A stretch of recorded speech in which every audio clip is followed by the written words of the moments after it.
education and athletics, that's the A, right? And also with Mr. Tony Jordan, who is the Director of Student Engagement and Cultural Relations.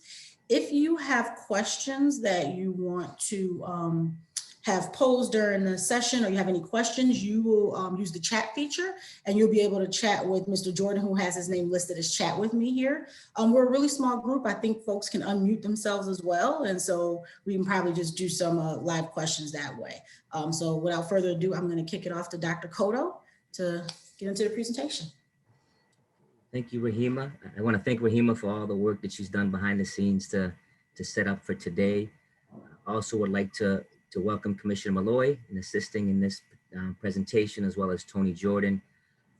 So my name is Carlos Cotto. I'm the Director of Health, PE, and Athletics. And what I'm looking to do today is really just provide kind of an overview of the supports that we've been providing to our community as a whole. So the beginning of this presentation, a lot of this presentation focuses on the community outreach, the resources that we have within this community, and how, given our current state, being in this remote model, we've worked with the city of Rochester to provide opportunities for our students to remain engaged. Let's see if I can get to the next slide here. Oh, I'm a little too fast. So I'll start by just sharing. I mean, one, it's just to share with the group as a whole, the importance of balancing our children's lives at this current time is extremely important. The social, emotional, physical, overall mental health and well-being. We've been doing a lot in just trying to find creative ways to make those connections and to provide our students with those resources within the community. One of the things that we've been doing, or that the community has been doing, because again, I'm going to share a lot of community resources, is this pre-K program where you play to learn and learn to play. This is offered at the Campbell Street Rec Center, the Trent and Pamela Jackson, which is the old Baden Street Rec Center, Monday through Friday from 4 to 7. And this is for our pre-K students, 2-hour childcare, and just working with your students, if indeed you've got pre-K students at this particular center. One other thing that we've been doing as a district in collaboration with the R centers is the learning labs. We currently have 9 learning labs across the city. During the hours of 8 to 12, they focus heavily on our K through 6 students. The district has also provided support in that of paraprofessionals. So we have a minimum of 7 paraprofessionals at each one of the sites, really working to support students in their learning. Families drop their students off, they participate, or at least get the support in that of instruction between 8 and 12. Many students stay, and that becomes their kind of safe place for the rest of the day. During this time, they also get breakfast, lunch, and dinner, and then they have the opportunity to engage in the activities that the Arts Center has to provide. Now, as we look at sports, the city has also provided soccer leagues as well as clinics and workshops. These kicked off on November 7th, and they'll continue all the way through March.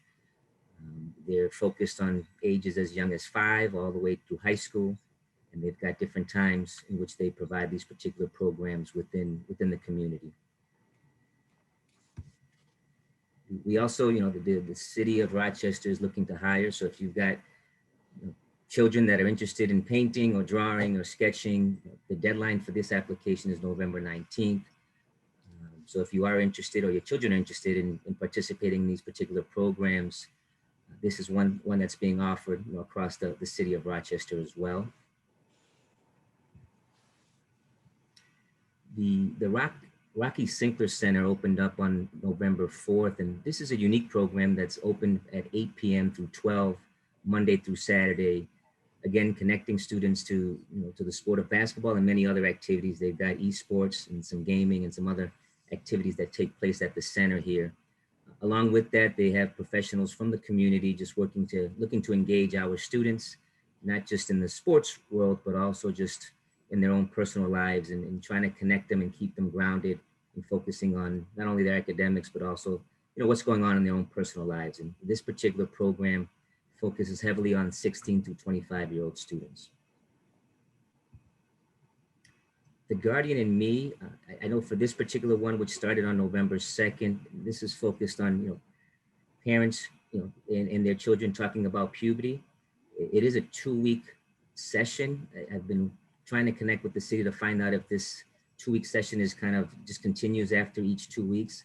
But I wanted to share it because it is a unique program that's done virtually to connect, moms and their daughters to engaging in some conversations that are at times very uncomfortable for some of our families, and finding creative ways to engage in those conversations with their children. And again, this is free. They do get an American Girl doll book, and then they kind of have an opportunity to engage in a lot of different activities. This Kids is something that takes place within the community as well. And this is, for our young men and young ladies that want to be entrepreneurs and start their own business. This one starts in December. So, and you can register for this particular program. It is all virtual. It's a 4-day program, which starts on, 5-day program starts on Monday, and you see the breakdown of what takes place within each of those particular days for students. And it does focus on students ages 10 to 18.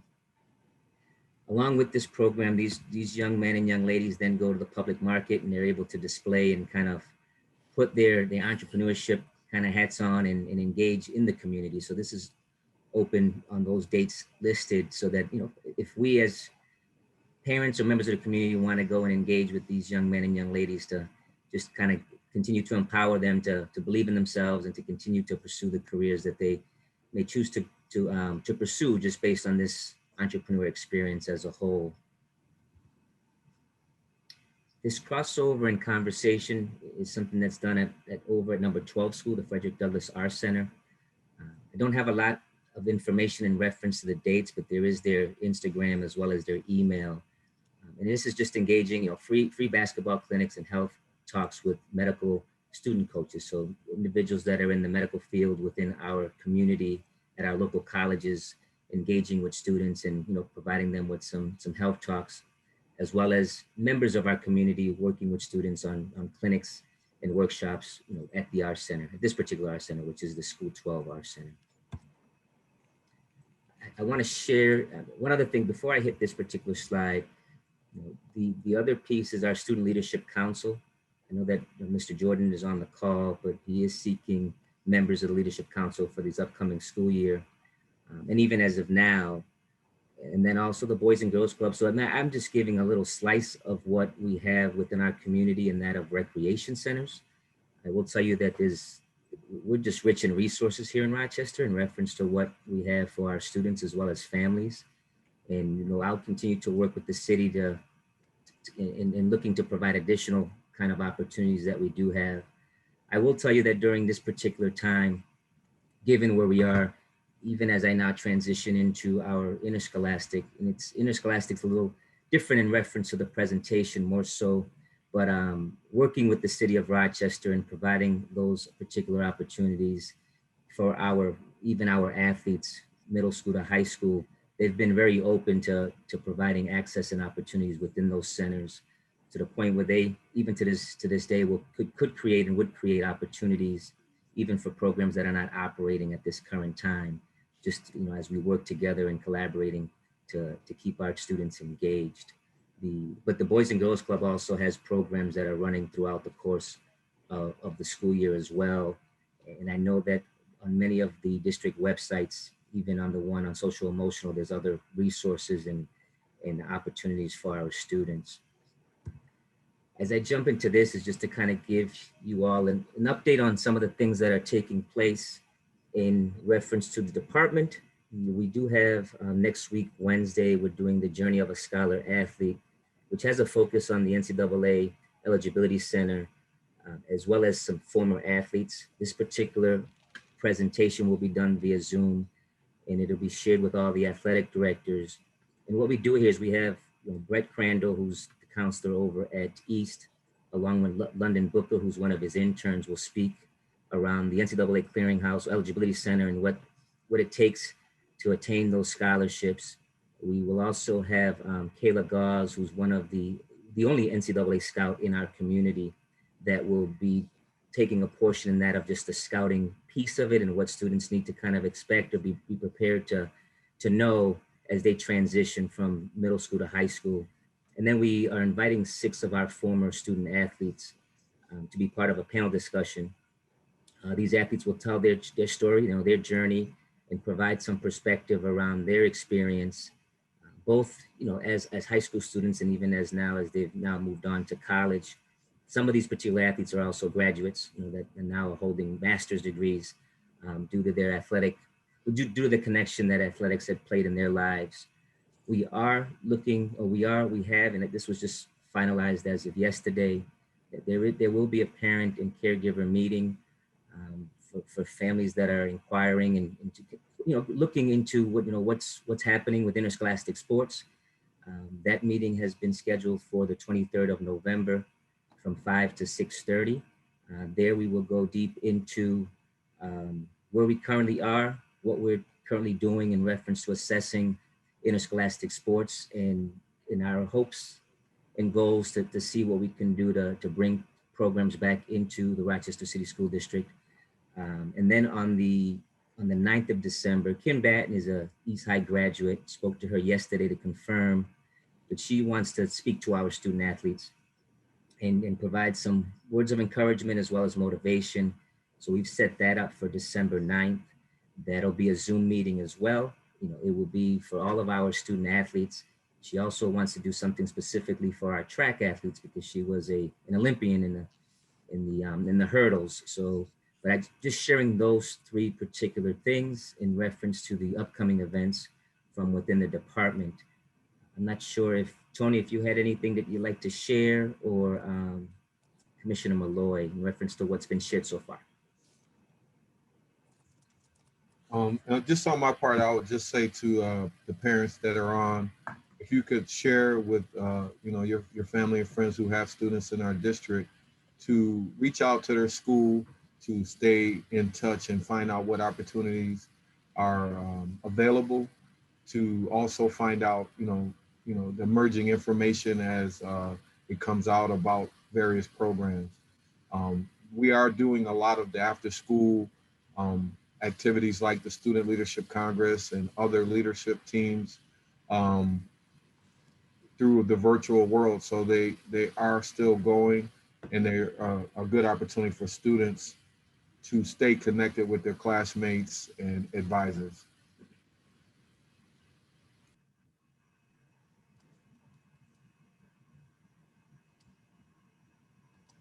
So I think at this point, Rahima, did you have something you want to share?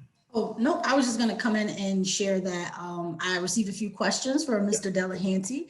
And I think that with such a small group that we can go ahead and live ask questions and have some back and forth conversation instead of you won't need to just send it to me in a chat. So if folks want to come on and we can raise our hands and ask questions, I know Mr. Delahanty has some, so I'll let him kick that off. Thank you, Ramia. I appreciate it. Thank you all for being here today. I'm greatly interested, but also greatly concerned as a parent and a teacher about the health of our kids.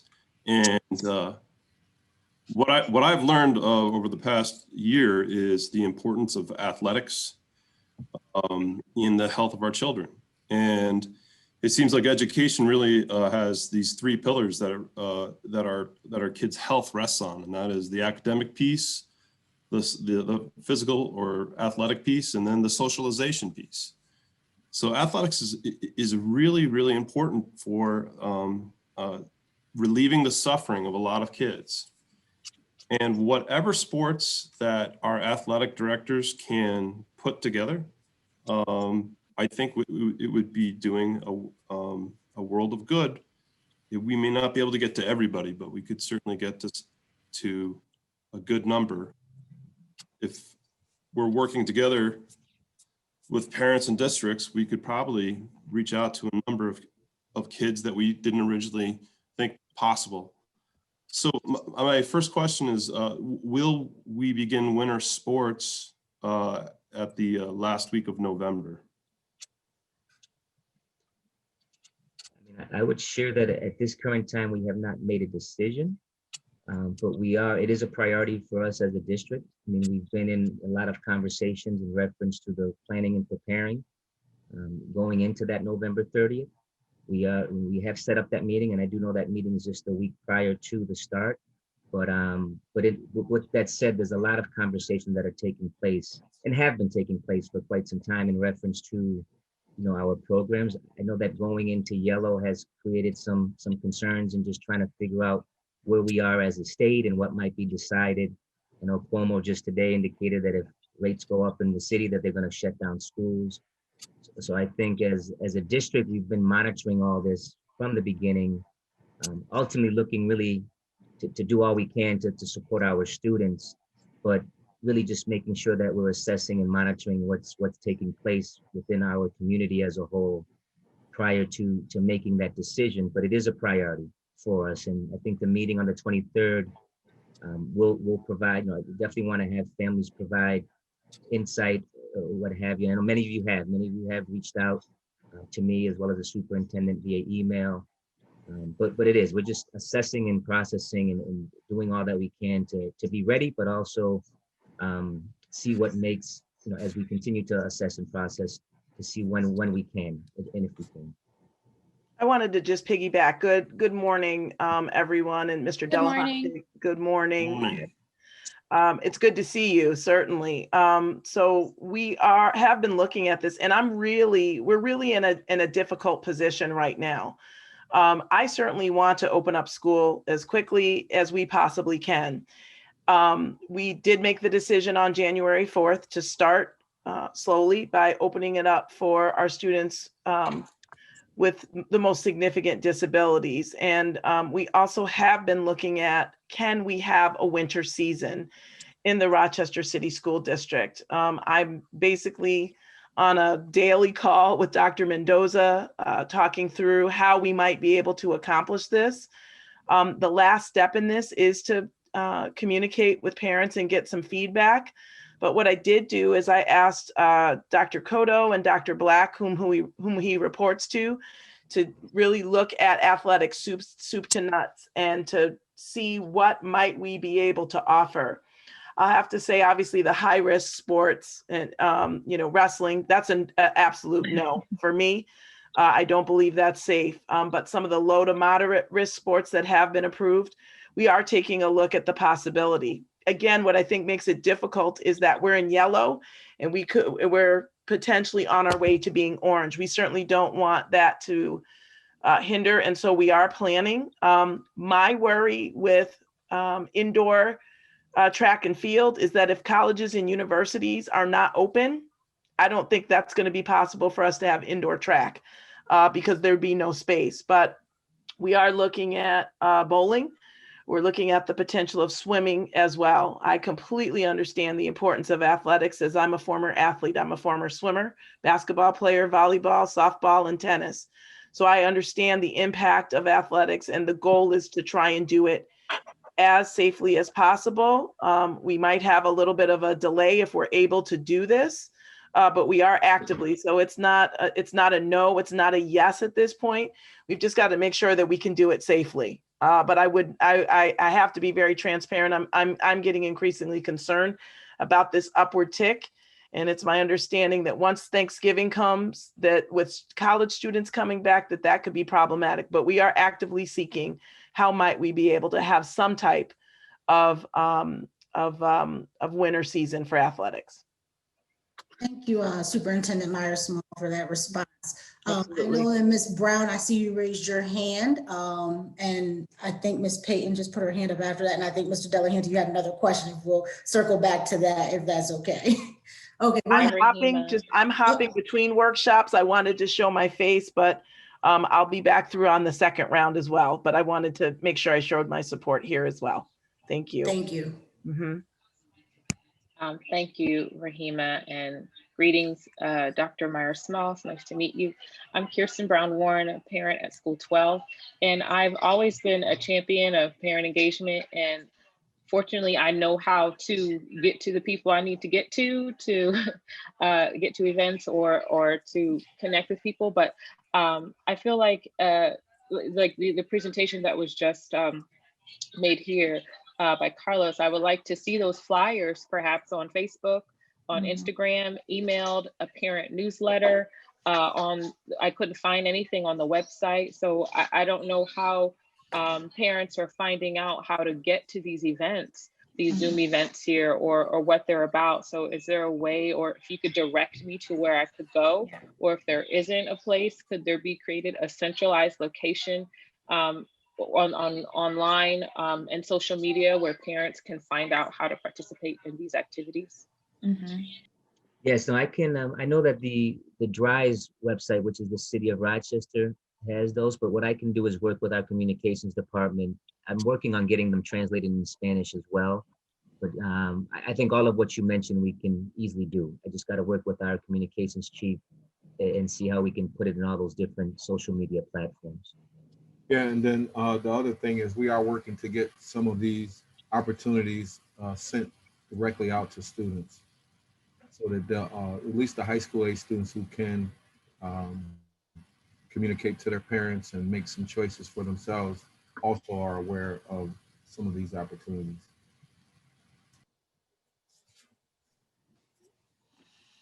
Hope that answers your question, Ms. Brown. Good. Ms. Didn't realize Thank I was you. on mute. Sorry. Ms. Reddington, I do see your hands. I'm going to put you in the queue. I believe Ms. Payton was next, and then Victoria, maybe? Yes. Yeah. Okay. Go ahead, Ms. Payton. Hi, everybody. My name is Eleanor Payne. I am also a School 12 parent. So Kirsten actually asked the first question that I had is, can we get all this information in one place? And then I'm also a coach at Monroe High School, upper school. So I would like to refer my students to one place and parents as well. So that would be great if that could be done. My other concern is I just wanted to know, like, I'm huge in utilizing the services that the rec centers are providing at this time. My daughter swam all summer at the Genesee Valley program. She's in a variety of different sports and opportunities at the rec centers. I think the staffing is amazing. Coaches are incredible. I do not want to point out the particular experience. My daughter's playing with her dolls. So I don't want to specify which program I'm talking about, but I did, because I don't want it to go away. But I do want to know, what is the expectation of wearing masks and CDC protocols at the rec centers? I know I noticed at a recent event that the temperature was taken, there's lots of hand sanitizers, but then when the event was going on, masks were down, even when in close proximity. And so when I'm advertising this to my parents at School 12 and at Monroe Upper School, I want to be able to, with confidence, say it's a safe place to be.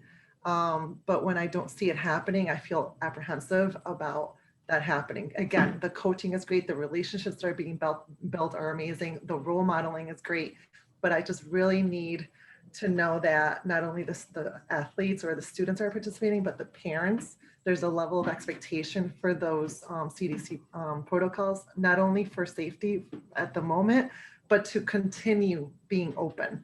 We know that if the levels go up quickly, it's all going to close and we're all going to be back stuck in the houses doing nothing. So I just wanted to share that, and I don't know if you have an answer at this moment or is something for you to work on. No, I can definitely share. I mean, I do work very closely. I oversee the 9 learning labs along with my athletic directors. And I have shared some of those concerns even just in the regular day-to-day. I mean, the expectation coming from the director that oversees it is that students and staff must have masks on. I know that when you look at the regulations or the guidance, even for interscholastic, there's been a lot of questioning around, because the language does speak of everyone having to have the mask, especially if they're not, especially if they're closer than the 6 feet. But the state also is real cautious on, if you're feeling uncomfortable with the mask, that you can at least move it down or what have you. And we've had, in the sports world, we've had some controversy just with districts that are adamant about students keeping the mask on at all times. The overall health and well-being of the student, if they have asthma, and can trigger other things. But I can definitely follow up with the city and share the concern, overarching for all centers, because as I've had those conversations, the expectations have been no different. And as I've shared them, they've been pretty quick in responding and bringing their group together to share. I mean, if you're a parent and you're observing that, then it's important for us to address. So I can do that. Thank you very much. And even if the parents that are spectating, if they can keep their mask on, because obviously we're not really doing anything, Mhm. and the coaches themselves, you know, serving as a role model. Because I did notice some kids had their masks on in the beginning, and then they slowly started coming down to the chin when they saw that the coaches had their mask down to the chin. So Mhm. yeah, I understand that there's health issues and a few kids will have it, and that's none of my business to know that, because that's HEPA, you know, regulated. But thank you for following up. And I'd like to share, just before I get to the next question, I know Tony had shared the connections back to the school. What we've done within the department, anything that I received from the art centers, I've sent to my phys ed staff, because they hit every child within the building. But I will then also, follow up with my PE teachers to make sure that as they're, having their Google Classrooms or their Seesaw, that they're sharing this information with students as well. But it kind of fans, as I receive it, I fan it out to my department staff so that they can share and make our students aware. Thank you for sharing that. I have Ms. Robinson and Ms. Reddington on deck for questions. And just so everyone knows, we have about about 9 minutes left in this first breakout session, and then we'll return to the main room. So Ms. Robinson, and then we'll take Ms. Reddington's question. Yeah, I can introduce myself, although I think I know most of you. I'm a parent of a former school 12 kids, a Wilson graduate and a Wilson junior. Also spent some time at SOTA. So my concern is to follow up on Dan's question and the superintendent and Carlos's response around the winter sports season. What I'd really like to know is, what are your decision criteria? Obviously, if the health department says no, we don't want to have sport. But the health department said yes in the fall, and we didn't have sports. So there were more criteria than just the health department. Correct. And the impression I had was that as long as we weren't in classrooms, we weren't going to have sports. Now, from what the superintendent was just saying, it sounds like there's the chance that we will have winter sports. Could you share what will be those decision criteria? So I think just to follow up on what the superintendent shared, and I'll go back even to the fall in reference to why the decisions were made back then, which ultimately were, based on the fact that we were in a completely remote model, knowing that other districts were potentially in remote as well and made different decisions. But being in that remote model, given the size of our district, focusing on that teaching and learning, and I think as Dr. Myers-Small shared in her piece during this particular time, we understand and we know the impact, as many of you shared in communication. So we are looking deeper into seeing what we can do. I think a lot of it falls around that remote model and not having buildings or fields at this point open to the public or even to our students. That's been kind of where we've been. And I think now it's looking, as we've been having these conversations, then what surfaced was the yellow. And then that just kind of adds more to processing and determining how to go about moving forward. But I would say that has been, and I know it's challenging, because I mean, that has been kind of one of those deciding factors going into the fall. And now as we go into the winter, is looking to see how we can assess this deeper and see what we can do to provide opportunity. And I remain hopeful that as we continue to dive into this, as Dr. Myers-Small shared, the window is getting smaller, but we'll work on whatever based on what decision is finally made. And I'm, like I said, I'm hopeful in that happening. So I still didn't really hear any criteria. Because again, that criteria, I mean, there's a lot of factors, and I don't want to speak for the superintendent in the district as a whole. I mean, from cabinet to others, and just to share some of the particular obstacles in a district that has 10 high schools and getting from A to B. But again, it really, initially, it's all stemmed from, if our students aren't coming to school to learn, then our position right now is to see how we can focus on that learning virtually. And what I've done on mine is to try to connect those dots on the athletic end with our community so that our students still have that opportunity. And we're in a different place now. I think the conversations are different, and as we continue to engage in that, what I can do is, I can have further conversations with the superintendent and others, and with that meeting that we have on the 23rd, to be able to go a little deeper into, some of those other pieces. Ms. Reddington, go ahead. Thank you. So just a couple of quick things. I know we're running out of time, but this has been a great commercial for the rec centers and for the city programs. I think that presentation you gave is great. If you could get that out to all the schools, great idea. There's a great partnership happening here, but what we're missing is, what is the RCSD doing? We are not here as the city rec programs. We're here as the RCSD and athletic department. And so, Carlos, when we talk about they're going to make a decision the week before, the 23rd, before November 30th, that is not enough time. The planning needs to happen right now. And in this case, we're talking about swimming. We have one swimming team. Bowling, we probably have what, 5 or 6 bowling teams? 19. 19 teams? 19. 9 teams for bowling, okay. And then potentially it sounds like indoor track is, we don't know because of the colleges. This is a very small number of athletic teams that we would be planning for. We can do this. Whatever the obstacles are, let's overcome the obstacles. Here's parents saying, let's try to make this happen. Your kids in surrounding districts are playing sports. We watched all fall. We watched other districts play sports. Charter schools are playing sports. Our kids should not be denied that opportunity. Let's work together. Let's make this happen. It's a small number and a great time to say, how can we make this work? Of course, we want everyone to be safe.